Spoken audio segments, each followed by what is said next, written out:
Yeah. Yes, Bill's. If you can find To it. be out there. I know. Chapter from I don't know why we didn't. We already oriented The old ourselves farm's all correctly. We passed 2 bills. Oh, yeah. I asked Ann, she was Oh, I know said, there no. is. Like, Last time I came, I That's got so so bad. confused. They Yeah, thought that but I I didn't know was it's on still in this. really How power. they could adjust their models with climate change. Exactly. Yeah. Yeah, he does. Vote to approve usage of funds on the trustees and trusts. You want to go over this? No, it's not. Yeah, no, no, no. 46. You can, as long as it's not. I mean, I don't know. That's a, but All right. Thank you. diversifying. That's good.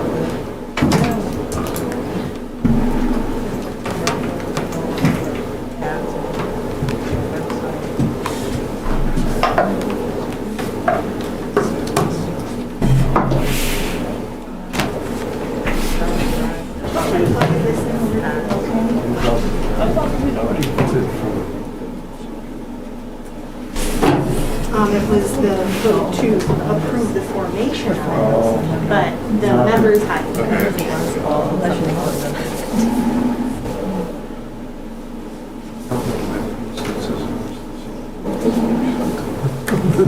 I know. We'll reconsider that next time. Only it.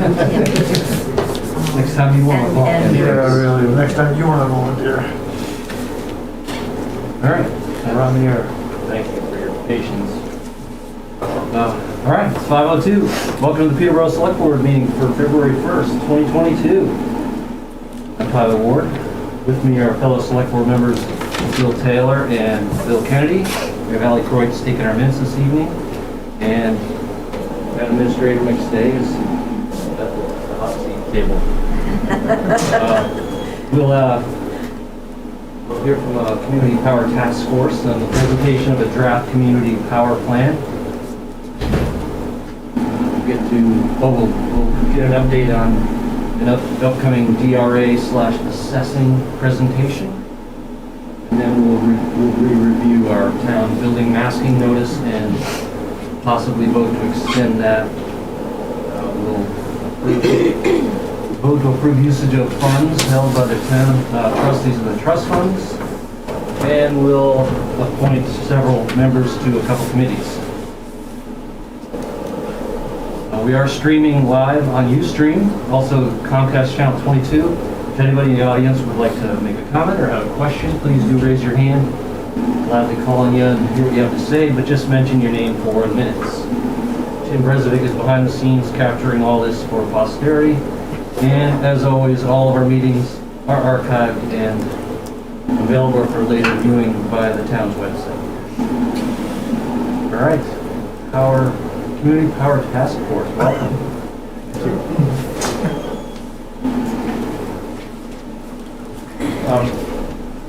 I'm Joel Huberman. I should keep my mask on, right? Sure. Yeah, okay. I hope that you all can hear me. I'll try to speak clearly. I'm Joel Huberman. I'm the chair of the Peterborough Community Power Task Force. The presentation tonight is going to be given by one of our members, Tony Cassidy, and the rest of us will be here to answer questions. We hope that the select board will have plenty of questions. We hope we have plenty of answers. There are 7 people on our Community Power Task Force. 6 of them are here. The only member who's not here is Ed Youngst, who is vacationing, wintering in Florida. But everybody else is here. Let me introduce the members.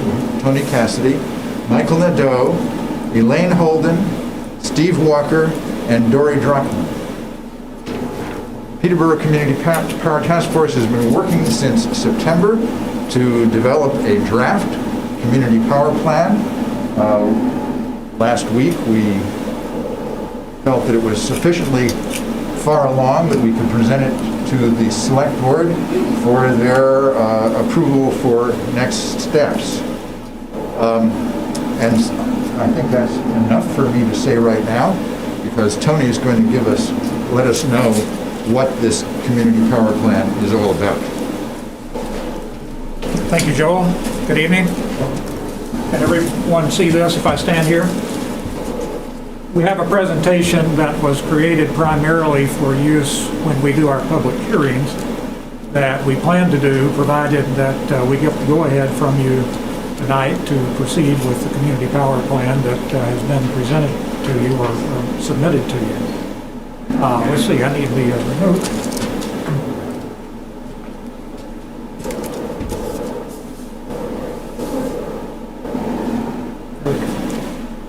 With this brief presentation, we'll discuss what community power is and how it works. Then we'll cover the primary benefits of community power and how participation in community power is completely optional. Then we'll finally outline the steps that remain in order to launch community power in Peterborough.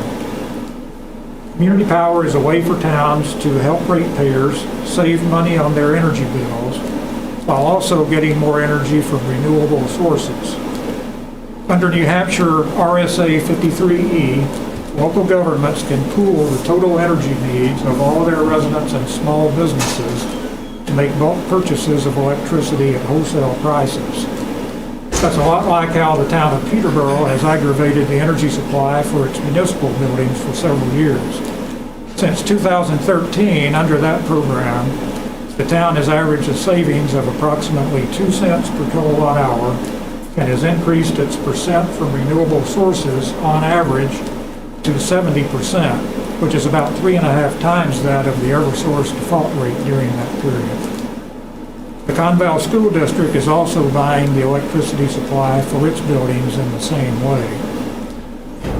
With community power, towns work in collaboration with experienced service providers who know the electricity market. So town staff do not need expertise in the energy sector and will not be tied up with operation or administration of the program. With community power, towns do not own or maintain the poles and wires. Repairs, power outages, and routine upgrades are still taken care of by the utilities. And in Peterborough, of course, that is Eversource. In a community power program, the town of Peterborough would pool the town's total energy demand and make a bulk purchase of electricity for residents and small businesses. Eversource is the utility that delivers electricity to customers in Peterborough. Eversource also buys the electricity that they deliver to customers who are on their default plan. With a community power plan, Eversource would still deliver electricity to all Peterborough customers, but the town, not Eversource, would buy the electricity in bulk for residents and small businesses. There would be no change in billing or payments. All billing would continue to be done monthly by Eversource, and customers' payments would still be made to them. The charges on your Eversource electric bill are broken into 2 parts. The top portion, shown here inside the orange highlighted area, is for the supplier charges. This is the portion that is changed under community power, as your supplier will become Peterborough Community Power. The bottom portion of the charges is for delivery. This is what Eversource charges you for delivering your electricity using their poles and wires. This portion does not change under community power since Eversource continues to deliver your electricity. Under the Peterborough Community Power Plan, any homes and businesses with on-site renewable energy sources, such as solar, wind, or hydro, may continue to sell their excess electricity back to the grid through net metering. Income-eligible households who qualify for discounts on their electric bills under the Electric Assistance Program and are enrolled in such will continue to receive their discount under the plan. The benefits of community power include 1, savings. Community power may help Peterborough's ratepayers save money. A community power plan allows a municipality to choose when it buys energy, so that, along with buying in bulk, could potentially allow Peterborough to buy energy at a lower rate than Eversource's default rate. Lower electricity rates mean lower electricity bills. Secondly, with more local choice, Peterborough would have more control over its energy mix, where it comes from, and how rates are set. Third, community power supports Peterborough's energy goals. Because the community power plan would give Peterborough control of its energy portfolio, Peterborough could choose to buy more energy from renewable sources like solar, wind, and hydro. This can help Peterborough meet its goal of transitioning to 100% renewable sources of electricity by 2030, as per 2021 town meeting vote, which passed overwhelmingly. Fourth, community power also promotes equity. Community power allows residents of all income levels and housing types to enjoy the benefits of renewable energy. You don't have to have solar panels on your home. You just have to pay your electricity bill. And fifth, new products and services. A community power plan can establish a reserve fund to finance a variety of locally determined projects. Some examples include local renewable energy development, energy efficient renovations for low to moderate income homes, and batteries to store energy for use during power outages. Community power will be completely optional. All Peterborough residents and businesses who currently receive Eversource's default energy supply would be automatically enrolled in the community power plan and would receive a notification from the town in the mail letting them know about this change. Anyone who prefers not to participate may opt out and remain on the Eversource default supply rate. Ratepayers who are not on Eversource's default supply rate but who have previously chosen a third-party energy supplier may opt into the program whenever they like. The Peterborough Community Power Plan will offer 4 rate tiers. Each tier will have a different percentage of renewable energy along with a different cost. The default tier with automatic enrollment will have a rate equal to or lower than the current Eversource rate, along with a slightly higher percentage of renewable energy sources. There will be one opt-down tier with an even lower rate, but with less renewable energy than the default tier. There will be 2 opt-up tiers, one with roughly 50% renewable energy sources, and another with 100% renewable energy with its own rate. All Peterborough ratepayers will be placed on the standard default tier unless they either opt out of the plan or choose one of the 3 optional tiers. Anyone may choose to change tiers or opt out of the plan entirely at any time without incurring any fee or penalty for doing so. The remaining steps for launching Peterborough or launching community power in Peterborough are: 1, the Peterborough Community Power Task Force will hold public hearings to educate the town about the community power plan, as well as conduct a survey to get residents' feedback before finalizing the plan. Residents will vote to approve the plan at town meeting. 3, once approved by voters, the plan will be submitted for approval by the Public Utilities Commission. 4, the town will then sign a community power contract with a service provider. Then 5, once the plan is approved by the PUC, the town will mail an announcement to residents and small businesses telling them that they will be enrolled in the new community power plan, providing them with the default rate information, and providing them an opportunity to opt out of the program if they wish. Optional rate tiers will also be explained, and an opportunity will be provided to enroll in one of them for anyone who chooses to do so. Then finally, the program will launch utilizing the service provider. And that concludes our overview. We welcome any questions or comments you have.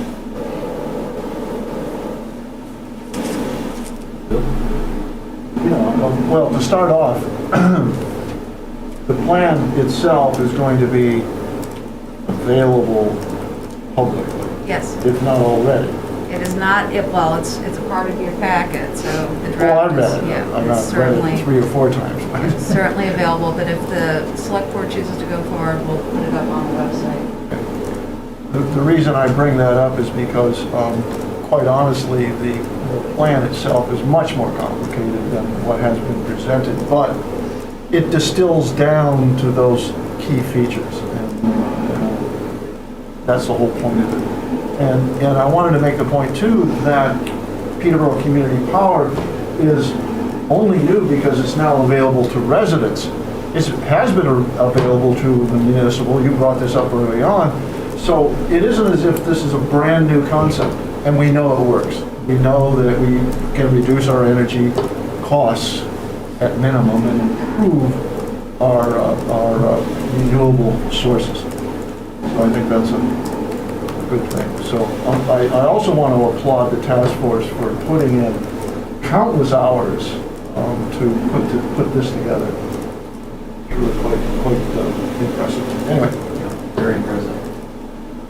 Bill, anything to add or questions? No? Good.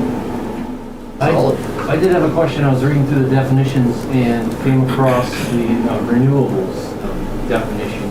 And in there it says biomass parentheses renewable natural gas. I've never heard, what is renewable natural gas? Who might know? I can kick in on it. It's methane, generally speaking, it's pure methane that's derived from food waste, things of this nature. Gotcha. Okay. And that can be slipped right into the gas stream. Okay. Natural gas is primarily. I assumed it would be, but you'd think they'd have a separate term for that other than natural gas, even though it is a naturally occurring gas. I assume technically that is correct, but that threw me. You know, you're natural gas, and you have to think renewable off the top. Well, that is. Think landfills. That is. Right. What do with this? That it is. People think it's environmental to, like, but it's always there. It's always being renewed. So it's the dead animal waste going into the ground, and then it's in the quarries that flows into the quarries. They just keep extracting it. So it's a consistent process, a cyclical process since. Millions of years ago, the lava cooled. You had the little trees growing, and they die out, and that's the soil. So as when those died out, it built up soil over millions of years. So little pockets of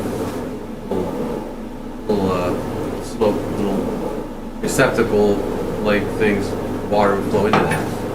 So you have water now, but you have the seeping. Once the animal, plant tissue dies, it goes in, and the liquid tissue of that flows further down, and they extract that. So it's always being renewed. So it's the whole environmental way is they would want to take it. The only thing you can do is reuse plastics for the site recycle center and things like that, and you can use corn and things like that. So, but it'll be hard to get rid of the old oil way of doing things. Someday. Cycle. Emily, I think I saw your hand next. So I'm Emily Mans, and I work for the Standard Energy, who's the town energy broker. So so I have a question about process. Are you, is this group asking you to approve the plan today? Are you considering the community power plan? Yes. Yeah, the select board, read the statement, the select board would make the decision whether or not to move forward with putting this plan on the town meeting warrant after going through a public hearing process. So it's basically just reviewing the draft plan, initiating the public hearing process with the intent of moving it to the warrant. Okay. So I would like to say that I really appreciate that the chair shared the plan with me. I asked for it over the weekend, so I've read the plan, and our company is named in the plan, and there's a couple of things that are problematic. I would say that the process, the plan has it has a selection process for a vendor in there that takes one of the members out of a competitive process. And I think that that's completely inappropriate for the town of Peterborough, and it's not necessary. The Community Power Coalition is new, so they would have trouble competing in an RFP process. I can imagine how the town might want to go with a new organization. I'm not proposing that you kick them out because they're the newest member of the competing pool. But the plan that was written with, and in the minutes it said Andrea Hodgson and Clifton Below. Those are people who are principals in the Community Power Coalition. And they have written a plan that takes them that gives the select board a choice between the coalition and a competitive process. And so I guess I put that before you. This is the first time I'm hearing that the plan would be approved now. I'm talking off the top of my head to say, I mean, it's at your leisure to, choose a vendor today, but this plan, if you make it all the way to the end, it has, this is what I want to say. The plan describes the Community Power Coalition the way they would describe themselves. And it describes the competitors, of which we are one, like the Community Power Coalition would describe us, not as we have described ourselves. The savings you saw on the first slide here, the 2 cents a kilowatt hour savings, is our company. That is not guaranteed for any vendor. We really are proud of those savings. And our competitors compete against those demonstrated savings based on our low-cost model. It's not guaranteed for the town. So again, I'm not sure what this means for your process, but I'm saying it's in the plan. There's a big thumb on the scale in the plan that I don't think necessarily serves the community. Glad you brought that up, Emily. I was unaware of that, and I didn't catch that at all. And I am not interested in any kind of favoritism in that manner, and I would expect that anybody involved with this was in no way going to gain monetarily for themselves or the company they work for in developing this. Because everybody, it seems like it's obvious to me that everybody would have agreed to that. Absolutely. So if we're not necessarily we're not selecting the provider yet. But was this plan written up by one of the potential providers? No. Okay, in the minutes of the meetings, it said Andrea Hodgson and Clifton Below provided input after the task force said that they were not having somebody advise them from the committee. I'm just saying that I guess I can ask it a different way. What will the process be for selecting a vendor? Shall I address that? The process for selecting a vendor will, by and large, be postponed until after the town has voted on the warrant article. Because up until that point, the task force's energies are going to be directed toward educating the public, letting people know what this is all about, and helping them to come to an informed choice when they vote on this warrant article. After that, then we will be able to focus on the question of which of the 3 potential partner organizations we feel would best serve the needs of Peterborough. We're entering that discussion without bias, we hope not, and we're going to develop a series of criteria, a matrix, if you will, of factors that we think are important. We're going to evaluate each of the potential providers on the basis of that matrix, and we'll see what happens. We don't know how it will turn out at this point. Is that clear? Now I feel a little bit like I'm being lectured, but yes, it is completely clear. I understand that, again, I'm the only one other than the select board apparently that's read the plan, so but I'll tell you something else about it, which is, for instance, it says the town will have an energy risk policy or something like that. That policy sits outside the selection of a vendor. But our way, you don't have to have any sort of risk policy because you don't take on additional risk. Like these are, they're just things in the plan that kind of pry apart the two models somewhat arbitrarily and then put some language around them. And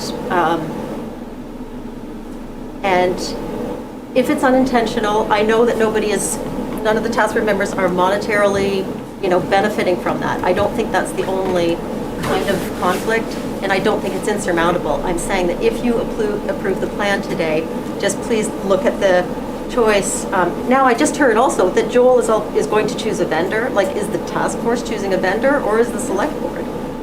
The task force will make a recommendation. I won't do it. The task force as a whole will decide on a partner from the three candidates. And we will make a recommendation to the select board. The select board will choose the partner.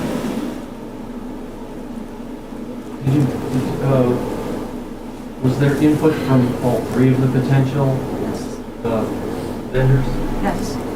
There was. And at the conclusion, we met with each of the potential partners twice. 2 full meetings devoted to each of the 3 potential partners. At the conclusion of that, we were impressed with all 3 of them. But we decided that we needed to focus on developing a plan to get it ready for town meeting rather than focusing at that point on choice of potential partner. That's why we've postponed the decision on choice of potential partner until after town meeting. Joe, I think Dora. So, yes, in writing the plan, we definitely reached out to all 3 potential partners and got feedback on sections of the plan. I also want to say that the reason that the task force consulted with Clifton Below is because he wrote the law. And we wanted to make sure that what we were writing, since we were not getting help from any of the vendors, met the criteria set out in the law. We didn't want to mess that up. So that is why we went to Clifton Below, not because of any part of, not because of the coalition, it's because he is the author of the community power law. We also talked to Andrea Hodson in her role as leading the Harrisville community, or they call it, aggregation committee, to find out what their process was, because they also have not chosen a partner yet. And because we were doing it in this way, which is very different than most other towns. Most towns have chosen a partner before they write their plan and get to use their template. We were doing it much more independently. And so we knew that they also hadn't worked, they hadn't signed with anybody yet. So I want to give that background, that it was not that we went to these 2 people to undermine competition. Okay, thanks. Emily, you want to add something else? Well, so I'm not saying this isn't fixable. I am raising your awareness of that. I disagree with what Dory just said. Dory is a founding member of the coalition. I am not a founding member of the coalition. The Monadnock Sustainability Hub is on their website as a supporter. But in any case, whether that's true or not, now you are aware of that this might. They knew this beforehand. But I want to address what Dory just said about that there was nothing to see here going to talk to Clifton Below. Clifton Below is like a lion in this state. Everybody loves Clifton Below, and so do I. He has brought community power to New Hampshire. That doesn't mean that the coalition becomes a monopoly provider of community power, and you probably wouldn't say that either. But they do need a lot of power the communities that come to visit Peterborough and say they want Peterborough to join the coalition, benefit financially from more power. I am to- sorry, just a this minute. is, you are arguing. You're who we should be- interrupting. You're interrupting. I am interrupting for a Let's hold this purpose. conversation for when it comes time to pick a... I'm going to make a different point. The- If I could But just... can I finish my point? Clifton Below, so the task force chose to go to the Author of the the law. author of the law instead of someone instead of the other two competitors who work under these programs, who law. His plan was denied by the Public Utility Commission, as was Hanover's.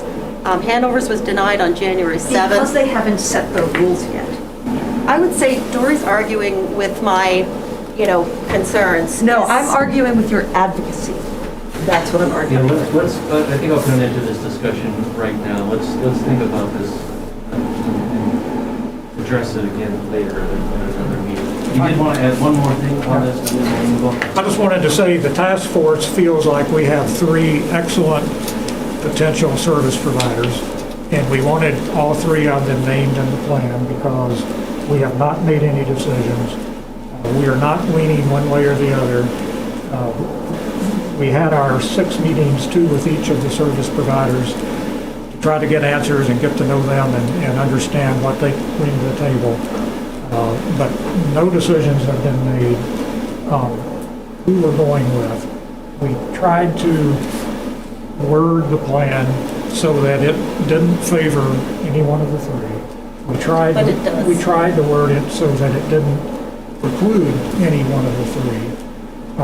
And we had to change some wording to try to make sure that happened. If we failed, then I'm sorry we did, but we felt like we covered that and that there is no favoritism. Obviously, we have a different set of opinions here, but as we covered in one of the slides, the plan is to move forward, have public hearings, gather input from everyone, and then alter the plan as needed, if needed, by the input that we receive during the process of public hearings and surveys.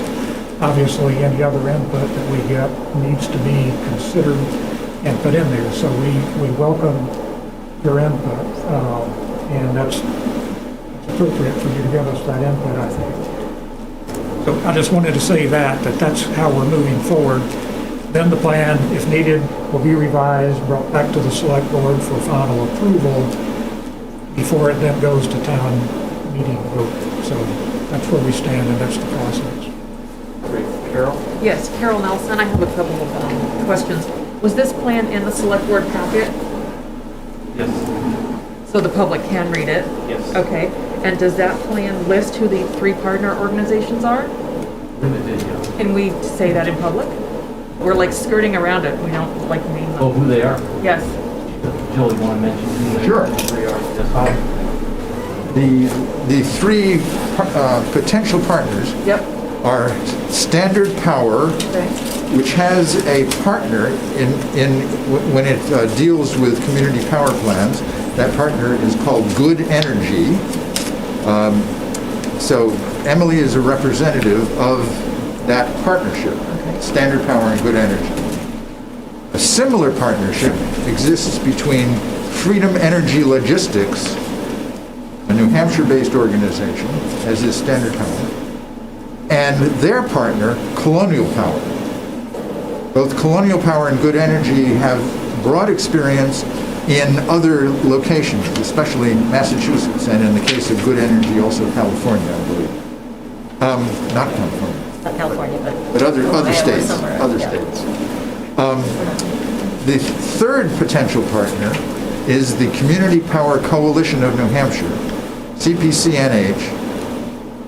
That organization is a startup organization, as Emily said. It has no prior experience with community power in New Hampshire, but that's because community power in New Hampshire is just starting, so they couldn't have prior experience. It uses a different model for the aggregation, electricity aggregation process. The 2 organizations that I mentioned first are described in our community power plan as brokers. They serve as brokers to purchase power from known, reliable, competitive power suppliers. But those power suppliers are giving the brokers a price that's a bit higher than wholesale. In contrast, the coalition intends, if it can get enough members to make a big enough purchase, intends to purchase power directly on the wholesale market. That requires expertise at the coalition level. The expertise is going to be professionals who will have salaries. So it's not at all clear at this point which option will be less expensive, which option will be best for Peterborough. We're going to consider all these issues in future meetings. And thank you. Yeah, if it's part of the packet, I can get it online. Thank you. Bill, I think Kennedy, you were the one that asked or mentioned that municipalities currently do this? Or they were able to participate, but now residents can, is that correct? That's right. Okay, so does the town of Peterborough as a municipality currently participate? Well, not in the quote community power, but they do aggregate their power through standard power. Okay. Thank you. Can I make a statement? Sure. I was the liaison from the select board to the task force, and I was very sensitive. I felt my role was to make sure that the town was being considered, the town administration was being considered, and that we didn't incorporate biases. Now, I'm not perfect. We found some vagaries in there that we cleaned up considerably. We did ask Standard Power, as well as consulting with the community power of New Hampshire, to make comment on certain sections of it. So I personally think that it's been pretty well vetted. We still do have the opportunity to make modifications, so anybody can certainly ask that you write to us or communicate with us your objections to the plan currently, so that we can consider modifying it, perhaps to your benefit. You know what, I would think, actually, are there any representatives from the other two possible candidates here? So I think I'm going to hold off on any more discussion with this. I don't think it's fair to them that the representative of Standard Power has had this much of the floor tonight, because this wasn't a meeting about that. I felt the way you presented it, that it was put together by a task force with unbiased attention to it and non-biased attention to it. And I think at this point, I didn't see anybody rushing to ask any more questions. I'd make a motion that we move forward with this draft for potential modification after public input with the public hearings. Second. Like that. Any further discussion? All right, all those in favor? Aye. To go ahead with that, hoping for getting it just right. Fair for all. Yes. Okay. Thank you. Thank you, everyone. Thank you. A lot of hard work, a lot of time. Thank you for offering that.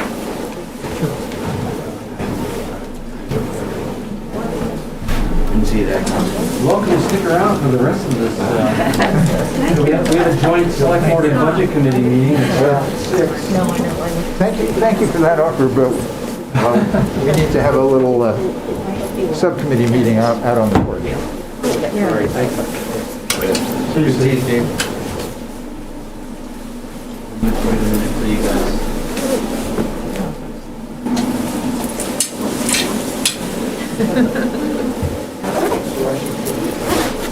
Big finger? Stay. Some jewels. I looked at the select board packet and it wasn't there. Like, maybe I missed it, but I looked on Friday and I looked today. So I'm not, I hope you guys aren't mad at me for saying something. If there's any contention, how about not gonna lower price, right? The plan has. You wanna fight it out, that's the way to takes them do out of it. the I will take this process. moment to remind It everybody doesn't on fun. our side. We can compete on a fair plane. Send respect to Howard Hessman. That's right. This past week, Johnny Fever from WKRP in Cincinnati, they lost him this week, so. Howard is, Howard is. You cleared the room, Carol. I don't know what happened. Stick around. Okay. All right, so, if anybody's still interested, Nicole, you're gonna give us an update on the upcoming, Department of Revenue Administration. Actually, I'm gonna Oh, and turn it Apple, over, Allie's I'm gonna turn it over to Ally, because she did all of the footwork on this one. So let her take all the credit. Thanks, Nicole. So after sharing the details of the questions and the concerns that we got at that last lengthy meeting with Mary Beth, she said that she was more than happy to attend an upcoming select board meeting. And she suggested that we also bring the DRA in, and I think that's something that Representative Leishman had also said at that same meeting. So I reached out to the DRA, and both Sam Green, who is the Assistant Director of the Municipal and Property Division, and Lisa Mudge, who is the District Appraiser Supervisor for our area, said that they would be happy to attend that meeting. So we've scheduled them for February 15th, so that's 2 weeks from today. So they'll be here to make a presentation, explain a little bit more about the methodology, to answer questions from the public. The abatement deadline is March 1st, so that gives 2 weeks for anybody who's still interested in filing for abatement to get those applications in, which is great. And in preparation for all of that, I'm adding a sub-page to the assessing page with follow-up questions and answers. So questions that we've received that Mary Beth has already answered, I'll have on that page so people can review those prior to the meeting. So there's nothing too interesting up there yet, but that will be under the statistical update subpage on the town website, if people want to check that out a little bit later this week. Wait, so anybody that would wish to file an abatement just has to have it in by March 1st. It doesn't mean it will be resolved by then, right? Because you may Correct. get 300 or 400 people that get motivated to send in an abatement. Yes, there is usually a little rush as March approaches, but hopefully that 2 weeks will be enough time so that people who are interested can get their questions answered if they have any questions about the application or the process. And also in the select board packet is your correspondence with the DRA. Yes. People wanted to check out those. Great, well, thank you for doing that. You're very welcome. Even the smaller people seem to be very concerned about that. Yeah, Bill? I see that you're calling it a presentation. There was a request that it be a public hearing or a public meeting. Yeah. Is there any vagary here, or? Well, there's no enabling RSA that allows a selectman to hold a public hearing on the assessment process. So you can't call it a public hearing. There's no action that the selectman could take, so to even be considered here. So that's why it's a presentation. So it'll be a regular public meeting. It'll be right at 5 o'clock. So And people, if they attend, they'll be able to ask questions. ask questions. Yep. Absolutely. Absolutely. And they can ask questions of Mary Beth or of the DRA representation, so. Great. Or say, what, okay. Well, I was just going to say, we already discovered this, that the select board really can't do anything about the assessment process. We're holding this meeting because there has been questioning in the community about the recent reassessment. We want to clear this.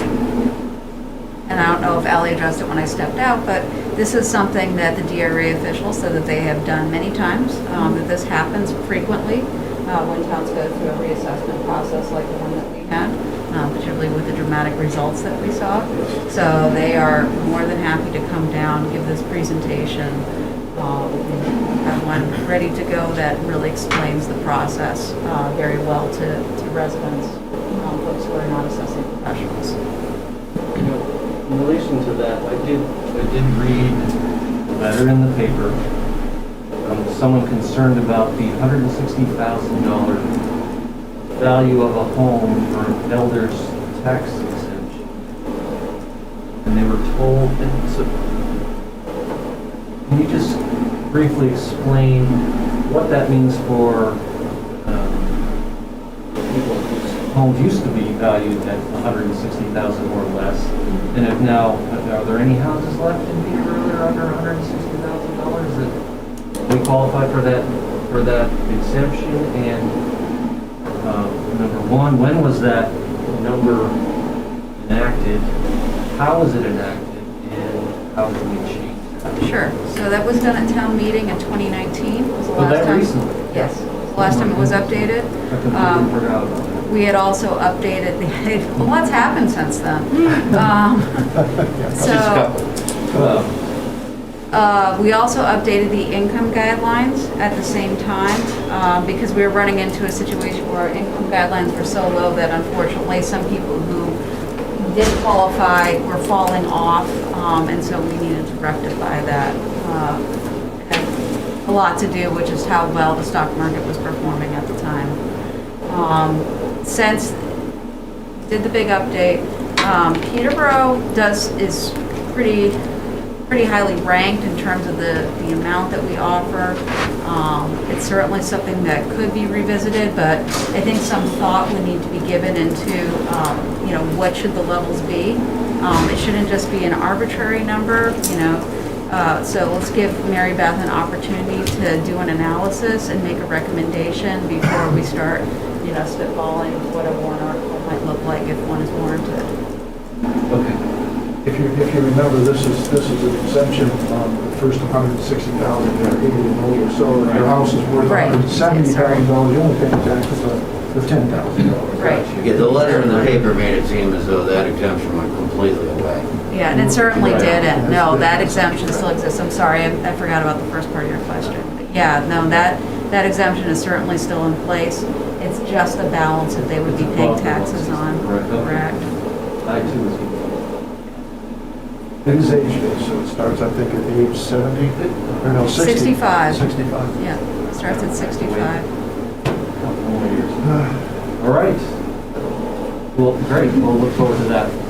So we're going to review our town building masking notice, possibly vote to extend. Ellie, did you get those graphics I sent you? Oh, I'm sorry. No. Do we have that available? Well, Yes. Hold on one moment. Meant to have that ready. I've been staying in touch with folks over at the Community Hospital. From their viewpoint, things haven't changed much over the last several weeks. They're still overwhelmed. In addition to that, the number of cases across the state have been dropping. It's good news. Bad news is, it's like 3 times what it was back when we had our last peak. So the number of cases is still very astronomical. I think it's a very dangerous environment out there. When's our first meeting in March? March 1st. That's a public hearing date. So we'll hold That's not a board meeting? It'll be, well, it could be a board meeting, but you're going to have 2 public hearings that night. The one for the budget, one for the bond. Awesome. Yep, so it'll be a busy night already. Well, we can revisit it then. I'd propose that we extend it for another month. If you make that motion, I'll second it. I just want to point out, these were produced by Bruce Tucker, who was actually online. Hey, Bruce, maybe he's left now. He's on part of the task force as well. Anyway, as you can see, the peak in February 1st, 2022 is still way above where it was back in the last fall. Yeah. It's crazy. But they're coming down, fortunately. Active is about half, which is cool, but it's still what it was at the beginning of this month when we started talking about it. I don't think it needs to be. Okay. Well, Motion seconded. Motion seconded. I do have one question. Are any of our department heads or finding any reluctance on people to comply? No, most people seem to be more than willing to put a mask on when asked. Okay. All those in favor? Aye. All right, thanks. Another month. Another month of people not being able to see you smirking or all right. Now, up next, we have trustees of the trust fund committee, and they review all of our, well, several expenditures that we may need to approve, and they have recommended. So I'll make the motion. This is our request to the trustees of the trust fund. So, Oh, this is, oh, yeah, sorry. I'm sorry. So to clarify, trustees of the trust fund have fiduciary oversight of all of our trust funds that include our expendable trusts, our capital reserve funds, any gifts or legacies that are granted to the town. So when we make an expenditure that is intended to be offset by one of those funds, the select board needs to make a request for reimbursement.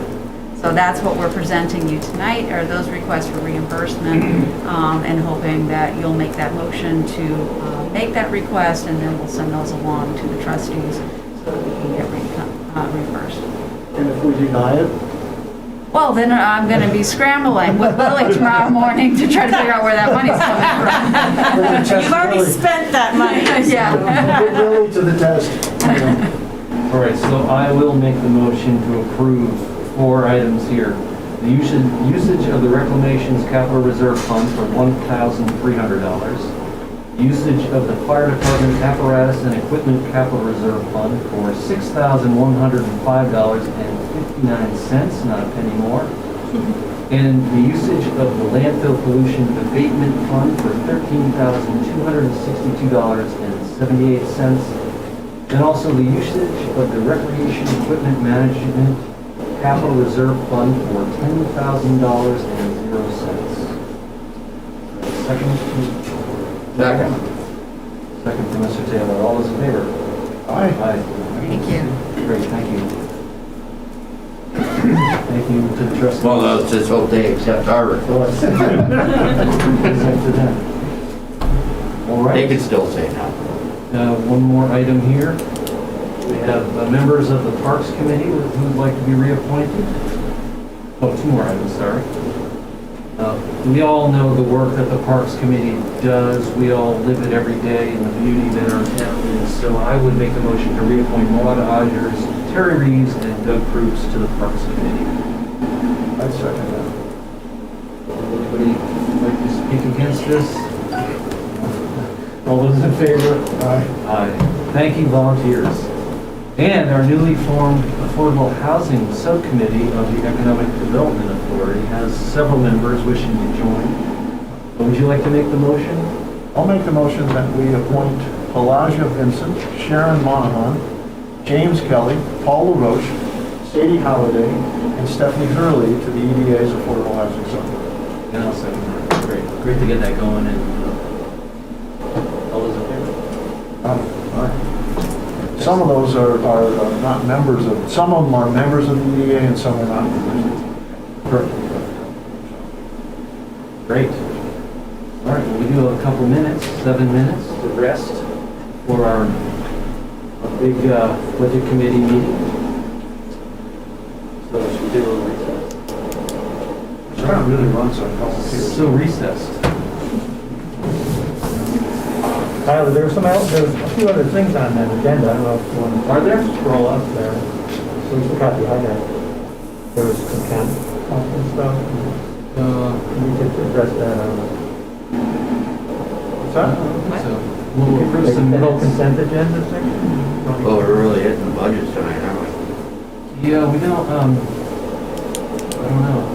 We don't really talk about the Comcast. That's kind of a formula we get, right? Yeah, it's every time they make a change, they're required by federal law to notify the select board as the franchising authority. Even though there's really nothing that you can do about it, pricing is within their purview. Right. Yeah, and then some building permits. So that's it. Yeah, 6 o'clock, we'll hear from the town clerk's office, recreation department, and library. And then approve some minutes prior to the committee meetings.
How's it going, Rich?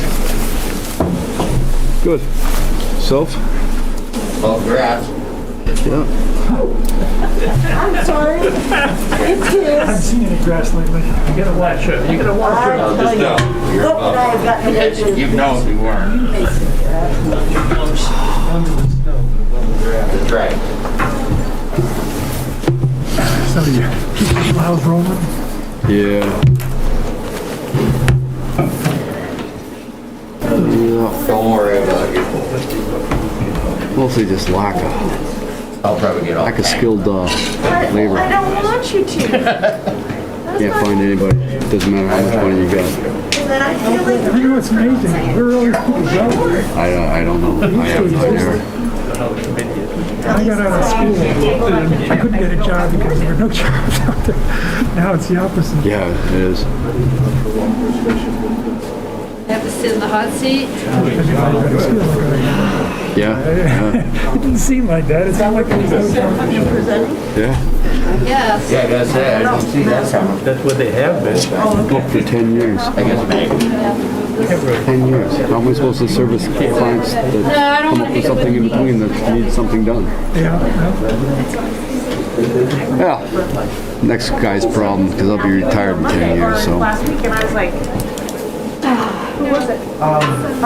Typically, the large businesses have different, Should probably put this on silent. don't want to just spend it on our. Well, nobody should call me, but you know what I have to say. As soon as I come in. Somebody will text or Somebody something. takes care of my house up in the mountains and I'm like, their house. I'll say my participating. And there's no obligation anyway.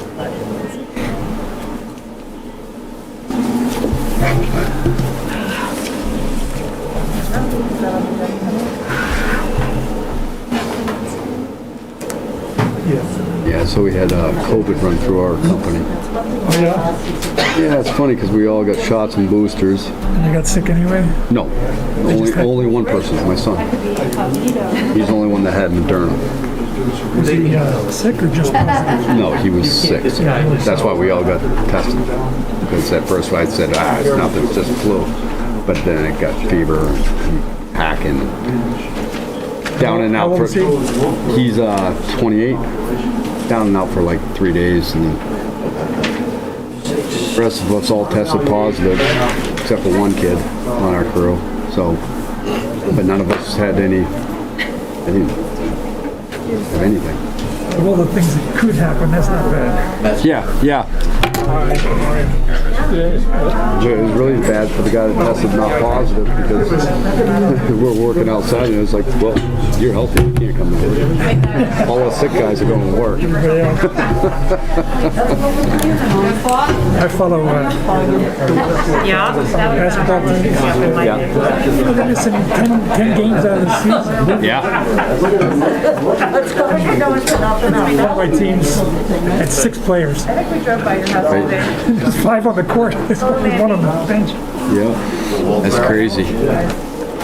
Well, that'll happen when all your houses are 10 million. And what, there's no school? Well, it's kind of weird because How are you? we did the rapid test first, and we all tested I know that negative. feeling. Once we Greg just told me all that went they're. back to the other one, we all, well, 2/3 of us You know what else? positive, even though the rapid test said we were. I'm not saying that it was wrong, maybe we were doing it wrong, or, you know, it seems really, Friday, it is We're bringing the 6th office It is 6 o'clock. I'll close the recess and we'll reopen the select board meeting, and I'll hand it directly over to Carl Madigan, the chair of the budget committee. Welcome. Is that it? That was the handoff? All right, thank you. That's Carl's Tom not Brady's quite last pass. Don't fumble, Carl, come on. Carl's not quite back from recess yet. Could have been a little more formal. Welcome to the joint meeting. Apparently the clock in the room is a little bit slow. Or Tyler's a little bit fast, I'm not sure which it is. I turned off my phone. I hope nobody's getting calls. Let me introduce the members of the budget committee to you. I see Donnie Pankhurst over there, raised his hand. Randy Sliver. We've got Bob Lambert next. Then over here is Ronnie McIntyre. Coming down at the end here is Jim Long. Next to me is Rich Clark. I'm Carl Manzino. This is Rich Lesser. And that's Al Lenos. And with that, let me hand it over to you, Nicole, to introduce our presenters. So tonight we'll have 3 budgets presented. Town clerk will be presented by our town clerk, Linda Guyette, followed by recreation, presented by Lisa Betts, our recreation director, and then library budget, presented by Frank Trinopoulos, the library director. So we'll start off first with Linda Guyette. Ready? Nothing? Nope.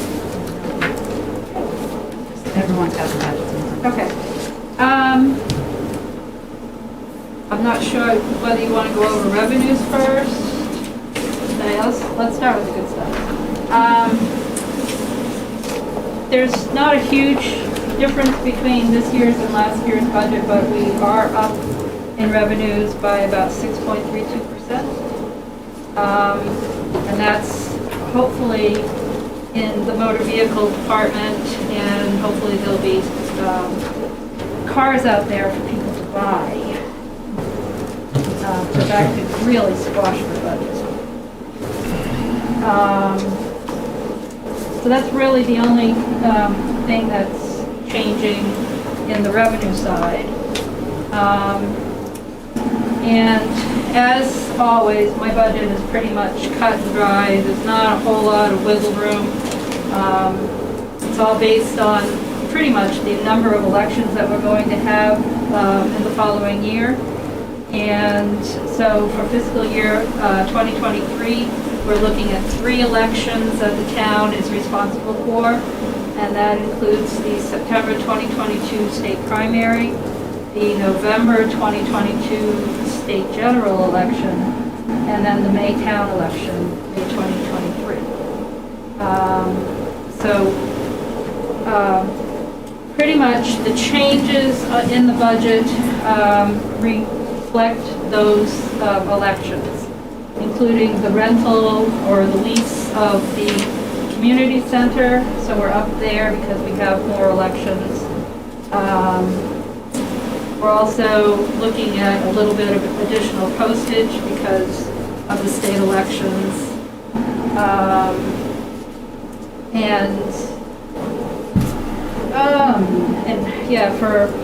Because of the absentee ballot. So that's pretty much it.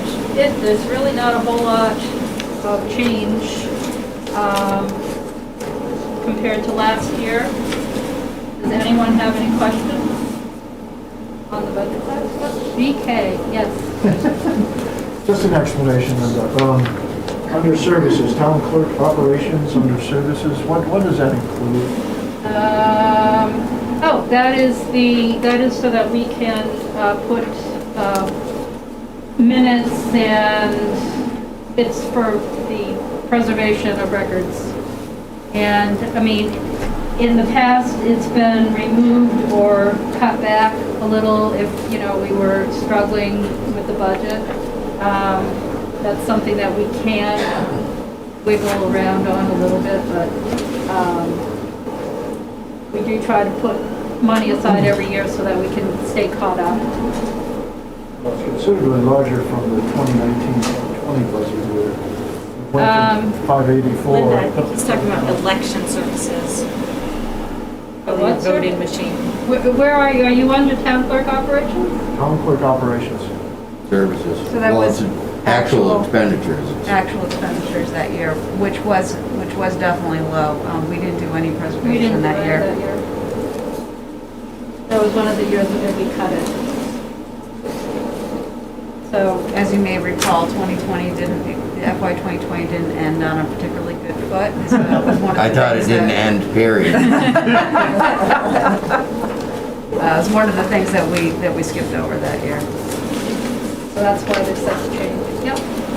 Last election, I seem to recall some issue with the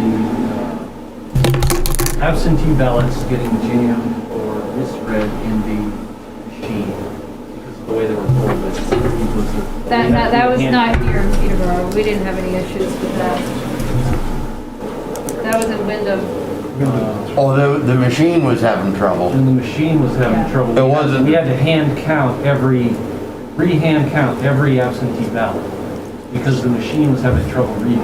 I was here in The Peterborough, I flap? stood there and counted them. Yeah.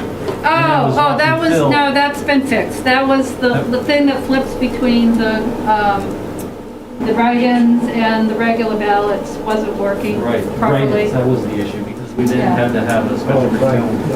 Yeah. Okay, so that's what I That's wanted been to make fixed. sure that was fixed because we want to make sure we have No. nobody questioning anything. Okay, Nope. great. Thank you. Yes. Going back to the revenues on the motor vehicle permit fees, you're hoping it's going to bounce back, but how confident are you? I mean, I'm confident. People are still buying cards. I mean, they're enough new buying cars out stuff there? crazy. They're Right. paying crazy money on cars, houses. Yeah, I just hope you're right, because that'd be a big. Well, it's not that big. The It's supply not, does seem to be picking up though. Yeah, that's what I'm asking. I haven't heard. they said the chip shortage is Right. going away. So I'm hoping that everything's just going to fall into Yeah, I think place. we're all hopeful that happens, but I just want to make sure it's realistic. Well, I could keep it the same as last year, but, you know, I mean, I try and read what I've got going on now, and I think I'm safe. Okay, good. Anyone else? Keep running that money down. Okay, that's it. Thank you, Linda. Thank you. Give them up.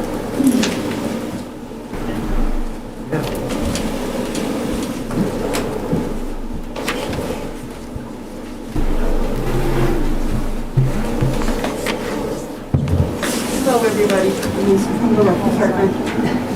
7 slides. Okay, here we go. I've basically broken this down into general fund expenses and revenues and the revolving fund expenses and revenues. And that's how the whole presentation will go. And CIP stuff will be in the general fund. These 6 are subcategories in the general fund, and I have 6 subsequent slides that will explain these 6 categories. But overall, the budget request expense is up $9,274. The income projection is down 48.83%, but that is, and that is mainly due to this $30,000 transfer that's disallowed by the DRA. Is it there?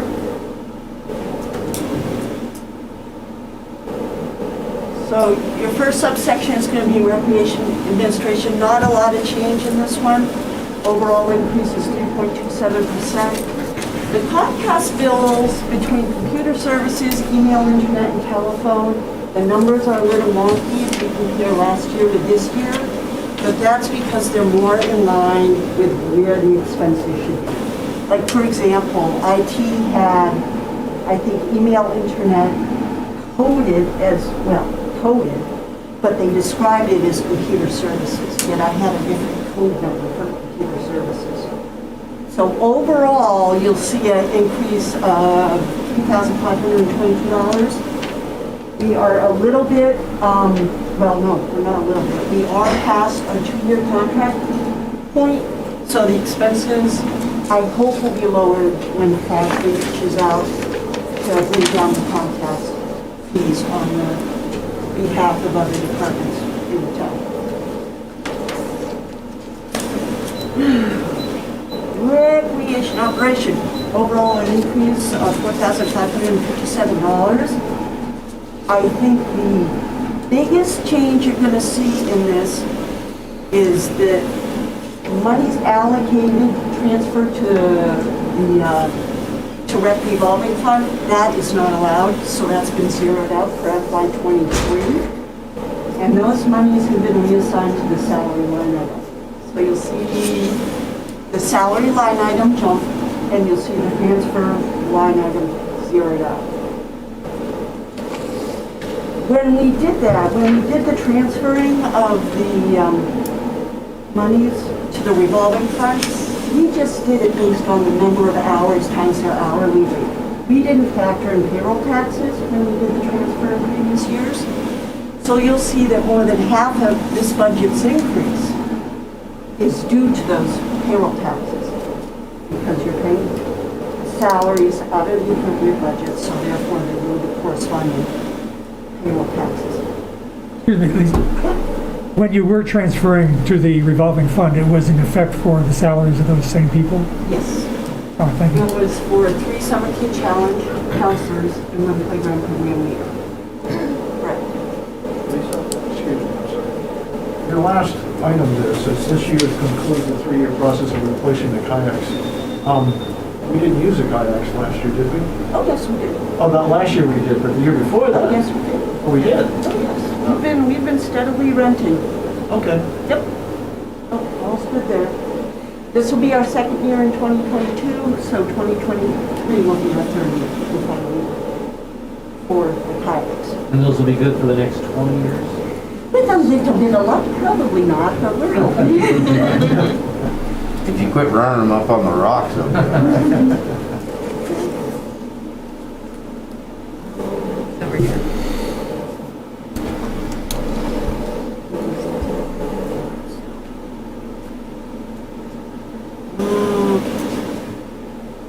So buildings, grounds, and pools.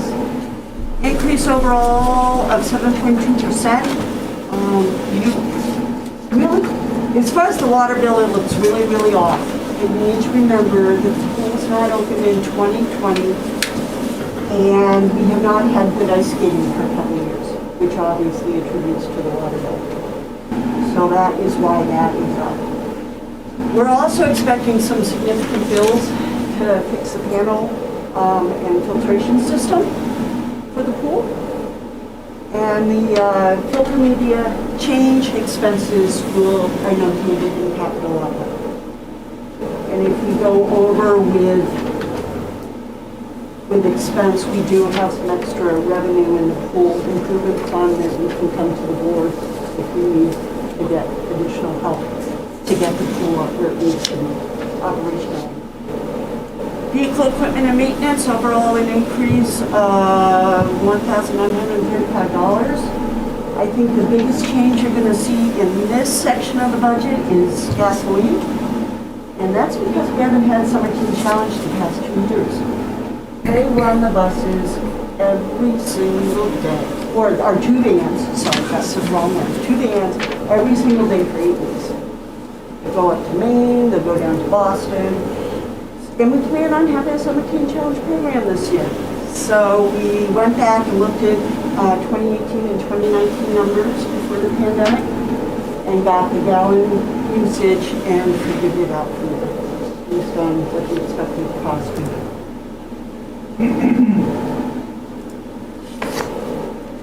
Okay, capital outlay. This year we spent $13,215 for the purchase of a new zero-turn mower. The Board of Selectmen just approved to try to get $10,000 from the trustees of the trust fund to come out of the management capital reserve fund. And even though 13,215 was approved, if they approve the $10,000, then what will come out of the budget is $3,215. As far as the tennis courts and basketball courts, they need to be resurfaced every 5 to 7 years. We are going up there. We are on our 7th year right now. It usually costs about $3,200 to $3,600 to resurface the basketball and tennis courts.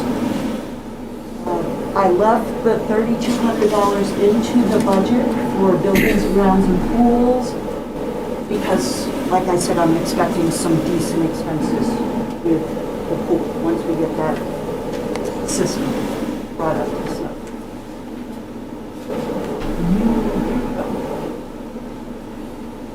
Athletic programs. Overall, an increase of 1.9%, and it's basically pay raises. And just so you know, when the lifeguards teach swimming lessons, that does not come out of the general fund. It comes out of the revolving fund because it's a program. So that's just lifeguard and bathhouse hours to maintain the pond and the pool operational.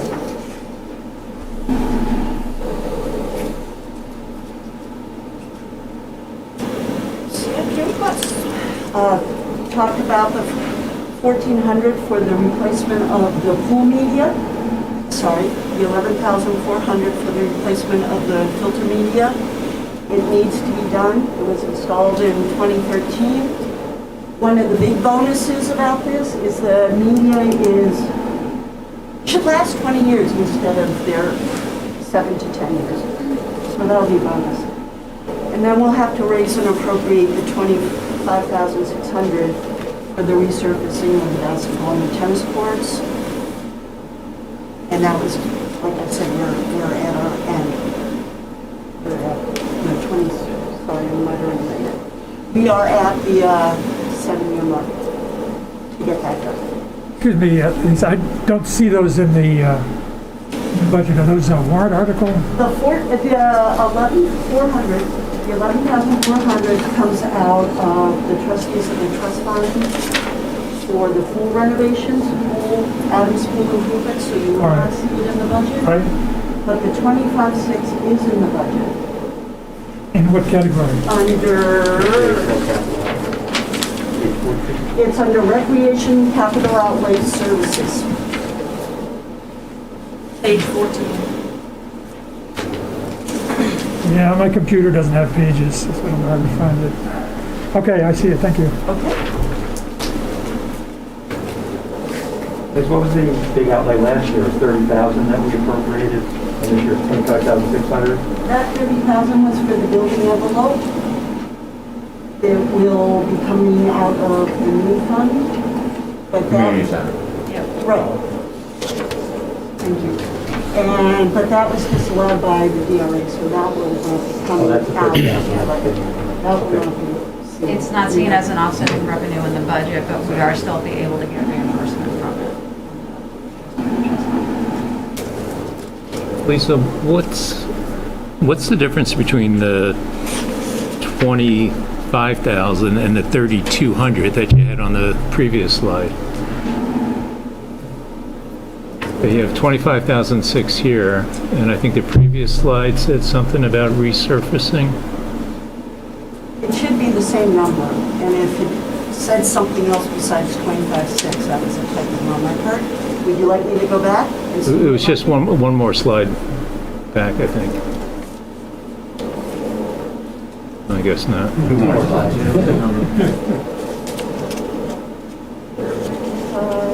Yeah, 3,200. Okay, that $3,200 is what I put in the budget every year to seal the cracks, but not to resurface the court. Okay. So that's what the price differential is. So you're not gonna seal the cracks and then resurface the whole thing, so that 32 shouldn't be in this, right? But I did leave it in there because we're expecting some pool expenses that are not normal. Like, for example, our chlorinator for the splash pad, we have to run extension cables to override it because it's not communicating with the panel. So why do we have it as a $3,200 expense here and not a pool expense? Because the 3,200 is in the buildings and grounds and pool section. It's Oh, one in the section. recreation, buildings, grounds, and pools is usually where we expend that from. The 3,200. Okay, so the 3,200 is not being used for resealing. Right. Okay, But it's still in the right category. okay. Okay? What's that? Is there a running tally somewhere of how much that pool has cost since its first drawing on a napkin, whatever it was, what it could be? I think that creates most of us. Maybe Bob Lambert would. Be longer. Gee, is that a shot? Been around long enough. You might For the know. pool, I Is that a shot? You lived in the 40s. I didn't live in Peterborough at that Start time. talking about the new pool? Oh, I'm sure you must have. Maybe Gordon. Maybe. So now we're on to the income side of the general fund. And the income comes from wood, fishing fees, pond passes, kayak, and stand-up paddleboard rentals, and property rentals, as well as the sale of miscellaneous property. The biggest changes you'll see in the general fund income is under miscellaneous. We discovered that all the Cunningham Pond stickers were going to miscellaneous. So we better labeled, we created a new category called the Cunningham Pond. And so that's why you'll see miscellaneous is zeroed out on your budget, and Cunningham Pond, which is a new line item, has money in it. And program income, that was a glitch on our part. People who paid for kayak rentals via credit card, it went into program income. So we fixed that on our end and just moved that program income into kayaks where it really should be. And we're pretty conservative. And we're down comparatively from last year, but that is because of the $30,000. At least last year, we talked about the possibility of charging rental to Conval when they use the tennis courts. Was any adjustment made in that? No adjustment was made, but I am talking with Tim Grossi, the athletic director, or the facilities director over at Conval. And we're trying to figure out a system where, like every quarter, we can get together and say, okay, you've used Conval facilities X, and you've used Town of Peterborough facilities Y, let's see who owes who. And then at the end of the year, do an adjustment. So the costs are covered. So there are people not from Conval who are using the Conval courts? Is that, you say who owes who? Why would we owe them anything? If the school sports uses the tennis courts or the softball or what they use, and like we use the schools for basketball this year. So to be fair, we're going to set up an agreement. We've talked about it, it's been discussed, but we haven't formalized it. Thank you. Lisa? Carol Nelson. Sale of miscellaneous property, what is that? That could be our leaky kayaks, it could be our skate sharpener that we've had for a while. It could be our hot dog cart that we haven't used and it was Okay. So Fair that's enough. what it could be. Okay, thank you. Maybe buy that pool. Yeah, he's gonna die. Lisa, when you add 30,000 to the current revenues, it's only 65,000. So there's a reduction of around $3,000 in total income. don't know how to answer that real quick, because I've done this a gazillion times. So I would have to go back to the calculator. Did we discuss program income, why that got zeroed out? Yes, that's zeroed out because that was for credit card charges for kayaks. I'll have to get back to you, Bill, on that one, because I really thought I did the math on that. I'm a big revenue guy. The pool registration's down. You good? Yeah, if you can get back. Okay, I will get back. So you're looking for income for, More. Sorry, church. okay. What's a fair number, Bill? Any general fund questions from you all?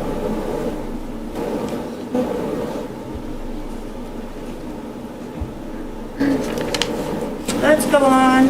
Lisa, are you, the disallowance of the noon fund, $30,000.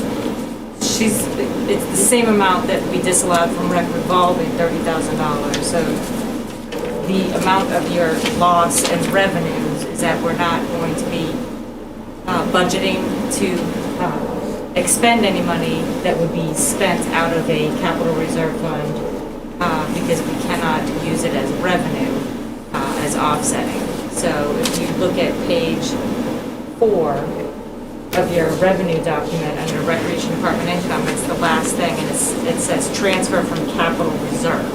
$30,000 this year was disallowed by the DRA. Right, but when I take that $30,000 and I apply it, let's say if it was applied, we would end up with $65,077. Yes. Which is less than the 2021-2022 budget. So our projected revenues are $5,000 difference, or $3,000. 3,000, 2,000 of that is pool registrations. She's dropped from 18 to 16. 500 is kayaks and 500 is. And the rest is in program income.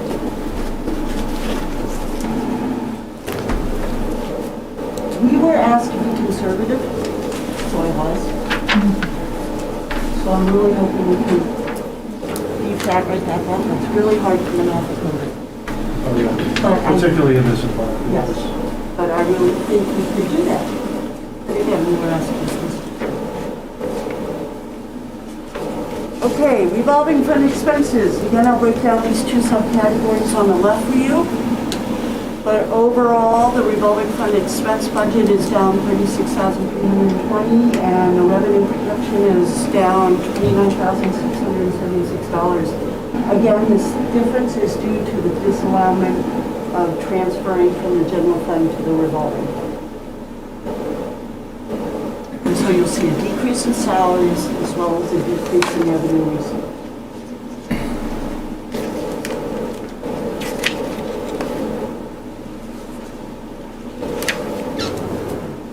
This is where I spell it out. We talked about the 3 summer team challenge counselors and 1 playground program leader have been moved from the revolving fund to the general fund. So the revolving fund will no longer receive revenue reimbursement. And although we have not expended the approved revolving fund budgets in a couple of years, we need to keep the same pre-pandemic members. I'm expecting to get back to some semblance of normalcy this year. So we're expecting to have the programs, we're expecting to have the enrollment. So we need to keep the expenses there. And one great example of that is if you look at the admissions line item on the revolving operations. Look at that, it's $12,000. We haven't used that in a bit. But that's for all the kids to be admitted to camping sites or water country or Candy Springs Water Park. It's all the admissions that the kids do that we collect program revenue for.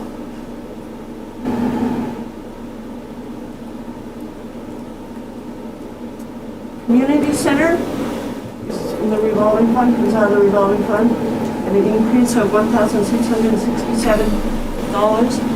We have been very conservative with spending money on that building. waiting for the outcome of the building envelope, because we haven't wanted to throw good money after bad.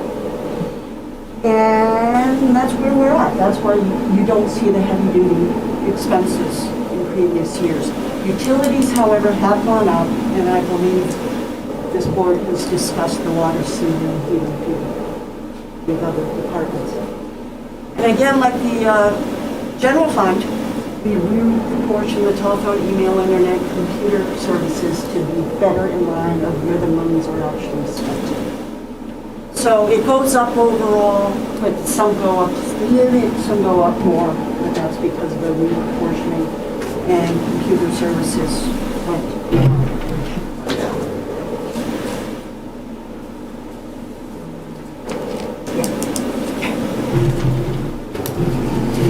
Regarding revenue, the revolving fund gets their revenue from program participation fees, rentals of the community center, and scholarship donations. Programming is very diverse right now, and I really think 116,000 is a reasonable number to attain for revenue this year. Because we are going good guns with programs right now. Knock on wood, it continues. So there's a decrease of $29,646 overall, but that's again due to the cancellation of the general fund going into the revolving. But otherwise, it's pretty low. Is it fair to say, Lisa, that most of the participation occurs in the latter part of the year, not during the winter for your programs? No, that's not. It's not fair. Okay, I thought maybe that was a reason for expecting COVID to be less of an influence, was because it'd be later in the year, but that's No, we haven't run basketball. We ran it this year, but with concerns. We were just talking about futsal today, and we're going to run a modified program for the little kids instead of full board because the counts are so high right now in Peterborough. But we have a lot of use in the community center right now. Whether it be private rental, whether it be DCA using the gym, Southern New Hampshire Services using the room, heavy use. all right, thanks. Okay, so that's the end of this. Any questions? The question is it a good time to introduce your program director?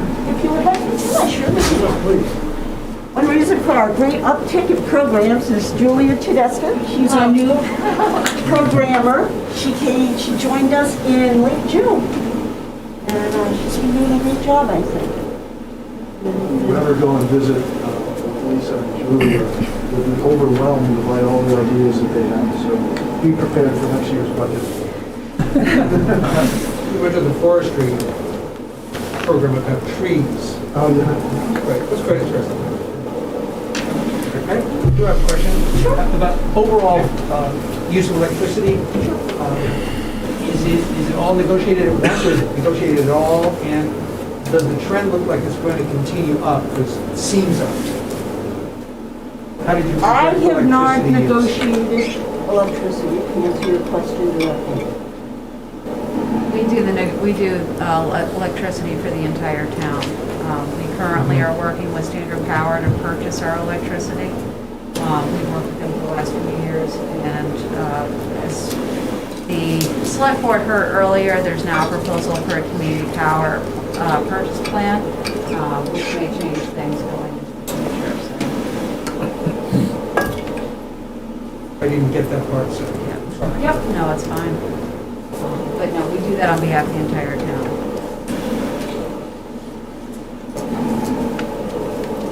Anything else, folks? Okay, Thank you. Thank you, Lisa.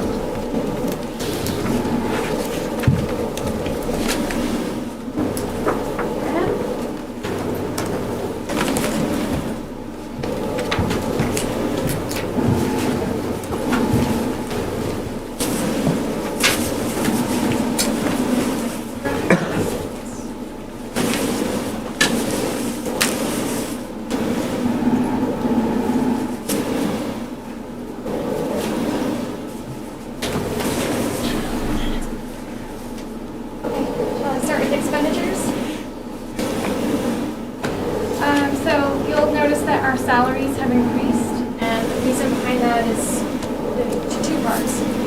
Last year, our budget came forward and the merit and the COLA was not included. It's just an error that happened. So this year I had to include the merit and the COLA from last year as well as this year, which made it a bigger increase than it would have normally been. The other thing I added was $5,000 to hire an additional person for Saturdays. We're currently running the library with 2 people, one on each level, and it's just not enough people to staff. You know, folks need to take a break to use the restroom, get a glass of water, but also just overall supervising the public areas. We just need 3 people in the building. So that's why that has been increased. Questions? And what about Sundays? Are we closed currently Sundays, correct? We are closed on Sundays. Is there any talk about reopening as we want The Sunday hours? I would think that would be great. The plan is, we're thinking out, we've been open for, close to 6 months now. We'll eventually do a broad survey, and we'll really figure out how are we doing, what does the public want, and go from there. Do we have a volunteer program at the library? We have had many iterations. We currently are we are hiring a volunteer coordinator. So that Chris Mann has stepped up to help me with that. So she's going to be designing a volunteer program because we have a lot of people that want to volunteer, but it is a full-time job to manage volunteers, especially with confidential information. So I'm hopeful that Chris will help us with something. Project that's going to defray some of the salary costs, or is that? Yeah, legal. Okay, so of course that increase has affected payroll taxes and retirement. Not a lot of control over that. The next increase you'll see is in services. So that's zip line down. It's actually not an overall increase. I just bumped some funding from computer services to this line item. Okay, so the next one to talk about is telephone and internet. We've increased our speeds. So in the old library, as I call it, we had a free public line, but it was extremely low bandwidth. It was not fast at all. So of course, opening a brand new library, we had to look at how fast can we get our internet, how great can we make our Wi-Fi for all the people that are going to be on it. So we've increased to a 1 gig plan. And we also had to add a line for the solar array, because it communicates, tells us what we're generating. We needed a new line for the HVAC, so we can control thermostats and see how the building's running remotely. The elevator needed a phone line, which is another cost. And then the cameras that traditionally were part of a free program through Comcast, that it's no longer in trial, so now they're charging. So there's cost for that. Questions? I have a question, and it's not necessarily just related to your department though, but with the broadband expansion in town, has anybody talked to Fidium or Consolidated about what our options might be going forward other than Comcast? Yes, we talked to them. We're not quite ready to make a switch yet. Right. There's a Paul's few not other- like that yet. Yeah, there's a few other hurdles, between that, but, it's certainly something that we've looked at and we're keeping an open mind about. It's considerably less expensive. I just switched over yesterday. On the residential side it is. Yes. Yes, absolutely. Bosch and I had conversations about that before we went with Comcast, and he said, let's just wait. And just a point of information on our services line going back to 2020, that $54,000. Why was that $54,000? Oh, it's because, you mean why did it jump to 25? No, the services line was $54,950 a couple years ago. It's currently $50,000. I'm just curious why. That was the such a big number. It was part of the move, yeah. It was rent. It was, we had the budget for moving the library and also rent. So that's why, that's actual. Yeah, that was the actual Yeah. expenditures. I think Yeah. those were moving costs, remember? It was moving costs and rent. So they got coded that way.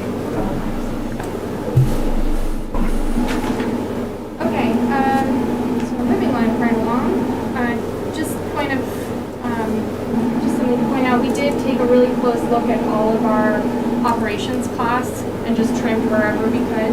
So for example, our periodical line item, that includes our newsstand. So it's all of the newspapers that we subscribe to, all of the magazines. And we did a little trimming because during COVID, things get reassessed. And so we just trimmed down a little bit there. We also streamlined our digital services. I think people want access to downloadable audiobooks, to ebooks. We've tried many different creative online services, but I think we've got a really good read on, a good read on what people are looking for as far as online digital services from home. And so we've just been able to streamline and only continue with the best.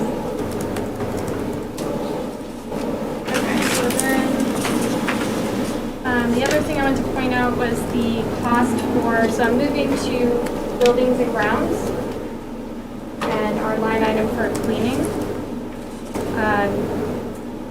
In the old library, we frankly paid very little for cleaning because the building was in such, it is in a condition that didn't warrant, spending a ton of money cleaning, especially as we were working towards closing and the renovation project. So we did have to up that quite a bit to prepare for proper cleaning of the building. I am exploring the possibility, right now we have a contract with Hurley, and we're trying to figure out what's the best way to keep this new building looking great and being very well maintained. So it's something that we're looking at. Right now it's 16 hours of cleaning. I'm sorry, I don't see that on my budget. Where is that? Services, under library buildings and grounds services. Under services? Services. Yeah, it doesn't, it didn't go up a great deal, but yeah. Right, yeah, it's just something that we're looking at to how can we bring that number down. Question on cleaning, does that include the windows? Because windows, I think, are expensive. Yes, I budgeted for an annual window cleaning. That's actually in the line item right below, repair and maintenance. So that we would do the windows, perhaps even every 6 months. They get really dirty on the street side.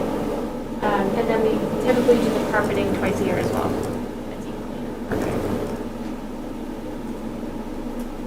You have pretty minimal increases, 2021, 22 to 2023, but you're talking about more expenses. I'm not quite following.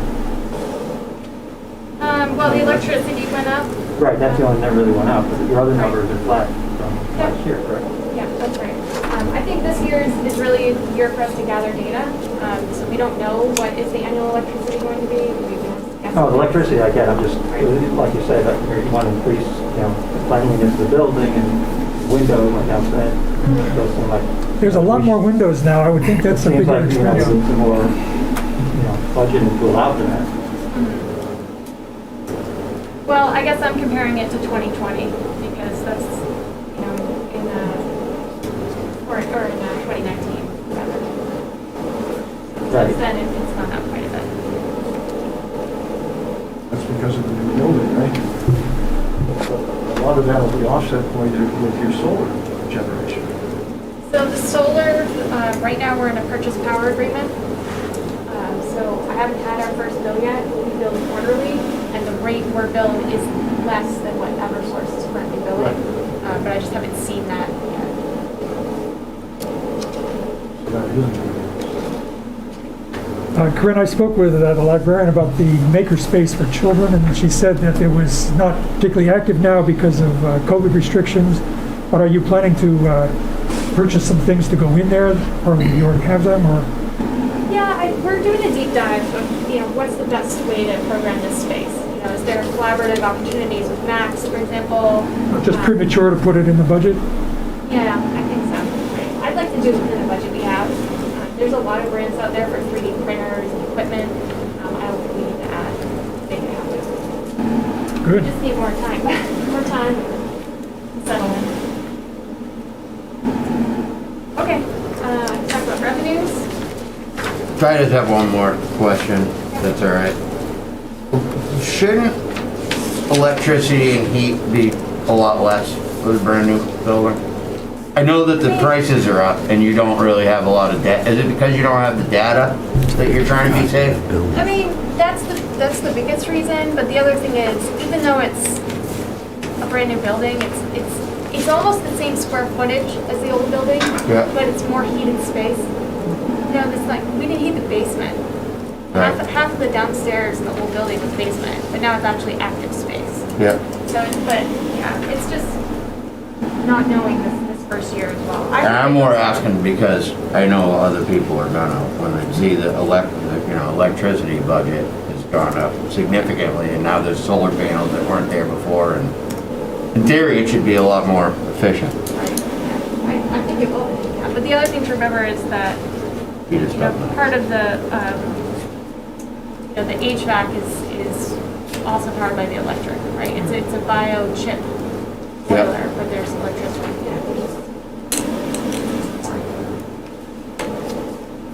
Also, one of the challenging things is that we can't overspend the budget.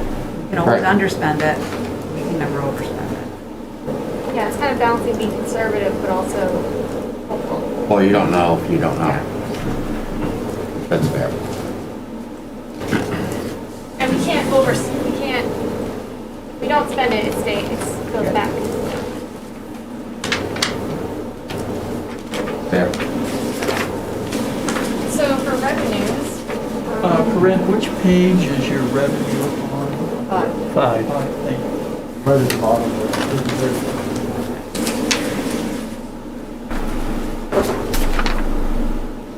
shows this. Yeah, sure.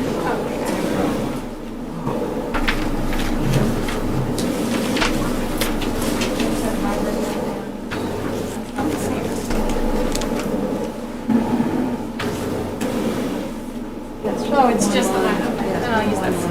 Okay, so, just to break, so our revenue comes in from non-resident library cards, budgeting more because we've had a lot more non-residents buying cards. We also have a transfer from the town trust funds that has gone down a little bit because some of portion of those trust funds were spent on the library project. 280,000 came out of that endowment, so or that group of trust funds. So of course our annual distribution has gone down slightly. And then for rental revenue, I'm being conservative. I've budgeted 5,000. I hope it's going to be way more than that, but with COVID, it's just unfortunately it's just it's just so hard to tell. Will people be renting that room? I can tell you, year to date, since we opened, we've brought in $2,000.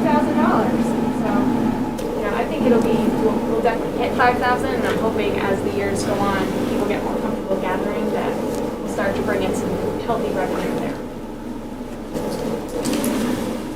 And then the other thing to note in the revenues is that the library trustees have put forward $30,000 just of funding that comes from two places. One would be there were trust funds that were budgeted for the library project that didn't all get expended. So the library trustees have voted to use part of that funding to try to keep the library budget as flat as possible. And the other thing is, in the years past, we've brought in, the trustees have brought in more revenue than they budgeted. That money has still been available, and now they're budgeting it towards this year's budget. So it's a $30,000 infusion, as it were, from the trustees. Does anyone think that there should be more detail as far as the items of revenue, such as you can describe it? Yeah, I have a I'm whole only seeing one detailed. line there. Right, we just have one line. Right, we only have one line in our budget because these are revenues that are received by the library trustees and then transferred to the town. So we can certainly circulate Corinne's worksheet, that's not a problem. Happy to do that. But the $60,000 includes the revenues coming from the trustees, right? Yes, yeah, so everything that she's just gone through is included in that $60,000. Probably the largest amount, I would assume. Yeah. It's half of it.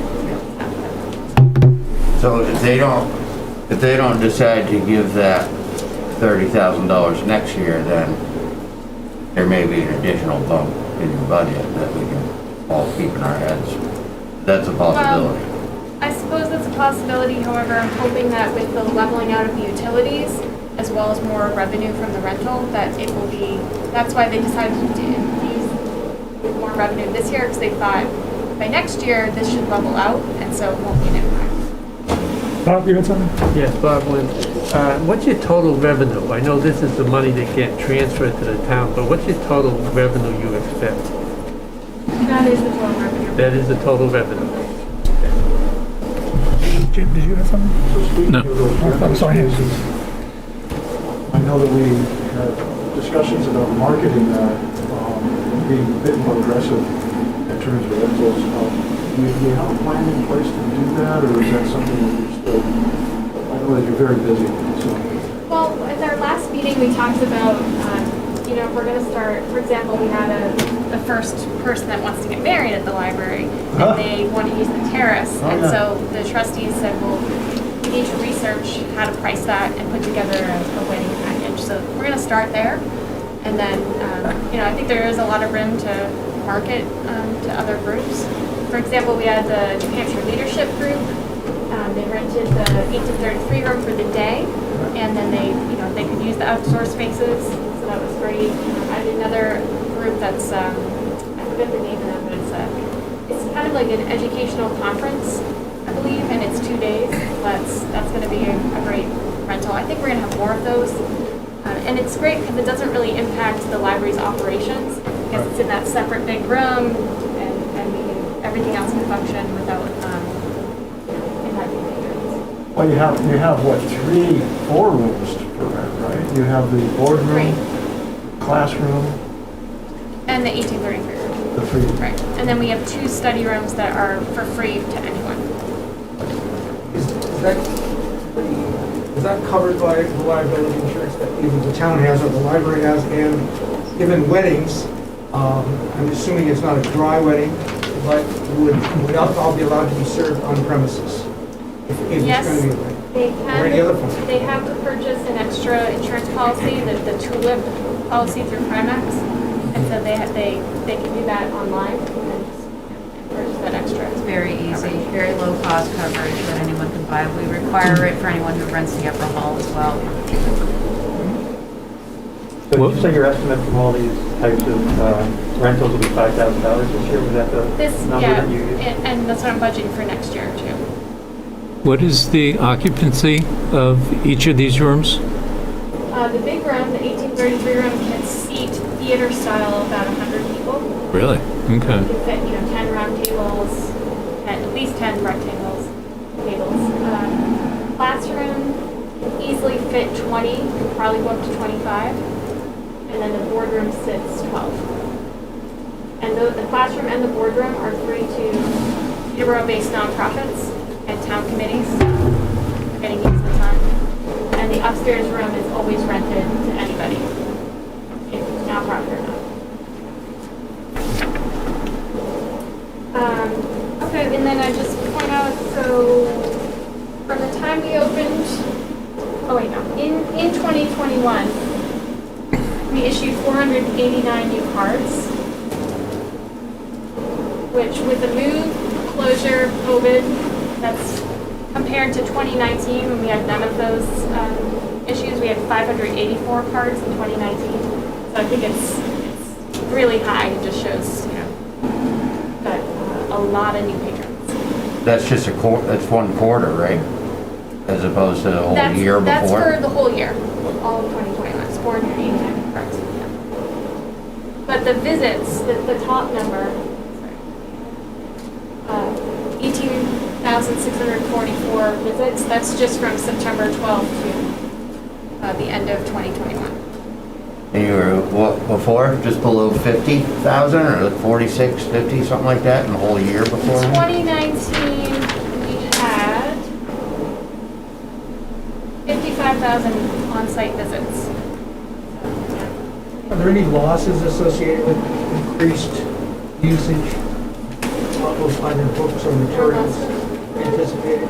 No, we have very little loss. We manage that really closely, and it's really minimal. Has there ever been any discussion about starting a fine system for overdue books? A what system? A fine for overdue books? Well, you know, there's lots of discussion in library land about that, and the fact is it's often really ineffective. I mean, you could bring in not a lot of money for what it really costs you to collect it, to manage the cash, and it becomes a barrier as well. We always make folks pay for lost materials, but yeah, we are fine free. I think it's a really positive thing to be fine free.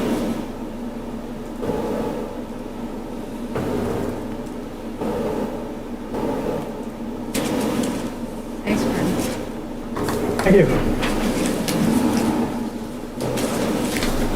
That completes our presentations for tonight. That's it for tonight. I believe next week we do the overall budget analysis, so we don't have presentations. Correct. So we'll do just a complete recap, kind of do a first pass on just our run-through of what the budgets look like. Take any general questions that you might have, any follow-up that you might want to see from us if we're missing anything. So please take some time to go through your notes, through the minutes, see if there's anything outstanding there. We'll be hopefully ready to go with the summary. I think this year the budget has adjusted relatively little during the process of discussion, so we're relatively up to date. And I want to point out that you will be receiving an updated budget. The West Peterborough TIF voted last night to pay off their loan. It's in the AP batch for this week, so that's a reduction of next year's budget by over $200,000. Thank you for that. They voted to recommend the select board. Yes. We'll do their next. It'll run through the EDA first, and then it'll run to you.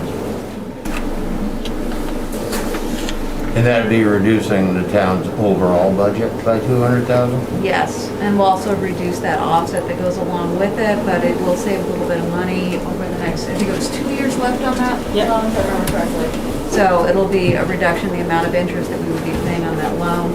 That money will stay in the West Peterborough TIF fund until that gets converted to an expendable trust fund, which we should probably talk about for this year's warrant as well. That's the direction that they would like to go in. And that was just last night, so we haven't gotten a whole lot further with it than this conversation. We still have a few minutes to take a look at the minutes that we reviewed this past week. Let's start with January 11th. Are there any comments on the minutes of the 11th? I'd like a comment at the beginning, and that is that the minutes do reflect a couple of questions that came up during that meeting. And it also reflects the answers that came up later on in the meeting, because in one case, Lily came back with the balance in the West Peterborough TIP fund, which was one of the questions we had, and then later on, Nicole, you came back with a question about changing the highway budget. So from Ronnie's question. So on the whole, I think the minutes were clear to me. Are there any other comments? Seeing no interest in further comments, I'd like a motion to accept the minutes for the January 11th. So moved. Second. Thank you. All in favor? Aye. Thank you. Opposed? None? All right, on the January 18th, are there any comments on the minutes there? I do have a couple of comments. Page 7, there was a statement about the portion of payments that the EMS services received from Medicare or Medicaid. There was quite a discussion about this, as you recall. The statement on that is not clear to me. It says 73% of the payments were from, it says 73% of payees were from Medicare or Medicaid. I think that meant 73% of the money that was collected came from Medicare or Medicaid. I'm not sure exactly what that means, so I think we need to take a look back and see what that one sentence means on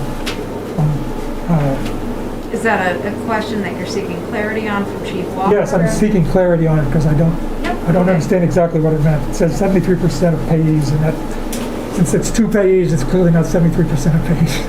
Yeah, the way that I remember is I thought it was 73% of like the patients that they picked up they were billing to Medicaid. Like that was my understanding of that 73%. That may be also. Payees, you're right, might be a different word to use, yeah. It's not clear to me what that means, so I'd appreciate if we had some I clarification. think I was the one who asked that question, Carl, and it was my understanding that 73% of the people that they served were on Medicaid. But that's fine, get ahead to it. That may be, but just as long as the sentence reflects that. Yeah, the challenge is if there was something that was misspoken in the meeting, that was how it was said, so that's how it gets recorded in the minutes. But if it's a matter of just clarifying it and including that in this meeting or in the minutes from the upcoming meeting. I think we can just do it afterwards. As you say, Bill, there was an understanding about what was intended, but I don't think it's reflected in the minutes because the minutes are somewhat ambiguous in the way it's worded. No, that's fine.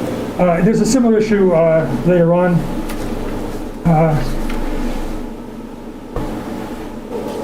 We had a long discussion about this, and Chief Walker, I think I recall his saying that the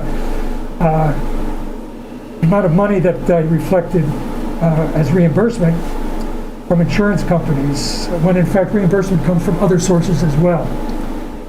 We talked about that later, saying that bills do go out to people who use the services, and sometimes they pay them, even though it's not covered. And that was made clearer by the discussion later, but I think it's a little deceptive because it's a page apart. And so I'm not sure quite how to handle that. I would like to have a reference in Chief Walker's first statement in which I think he was just speaking in broad terms to say, take a look later on where the rest of this is clarified on the next page, or it's actually later on the page. Anyway, I'll give you, I've sent notes on this to Halliday, so we should be able to get that. Again, it's, they're minutes of what was actually said at the meeting, so there's not usually a lot of room for editorializing in minutes. Yeah, I'm not suggesting editorial. What I'm suggesting is when he said that, he was speaking very casually when he said that it was all from insurance, because I don't think he ever thought it was all from insurance. I think he was just speaking casually because that's the largest piece. And when you put it in the minutes as just a fragment of what he said, you lose the full meaning.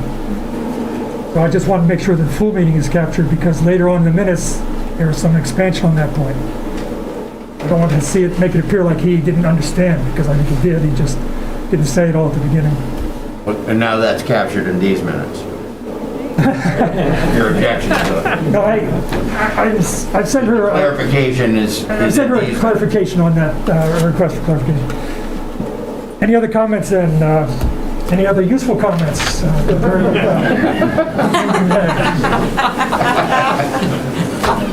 I'm raising the bar now that I'm finished. I move that we accept these minutes. Thank you. Second? Second. All in favor, say aye. Aye. And opposed? No? Do I see a question back here? Yeah, I'm just saying, the governor lifted the mandate, right? So why is everybody still wearing a mask? No, I don't understand. Motion to adjourn? I don't understand why people have to do that. First of all, could you identify yourself for the minutes? Didn't the governor lift the mandate? Tell us your name first. For the minutes, could you identify your name? No, I just want, That's the way we operate here. you're just a comment. I understand. We just ask that people who haven't been introduced give their name when they speak in the meeting. Well, that's fine. I don't agree with it, so I don't understand why everybody's still doing what they're doing, so. Well, you're not doing it. Yeah. Tyler, did you want to respond to that issue? Motion to adjourn. Second. All ready to adjourn? Yes? Opposed? Thank you.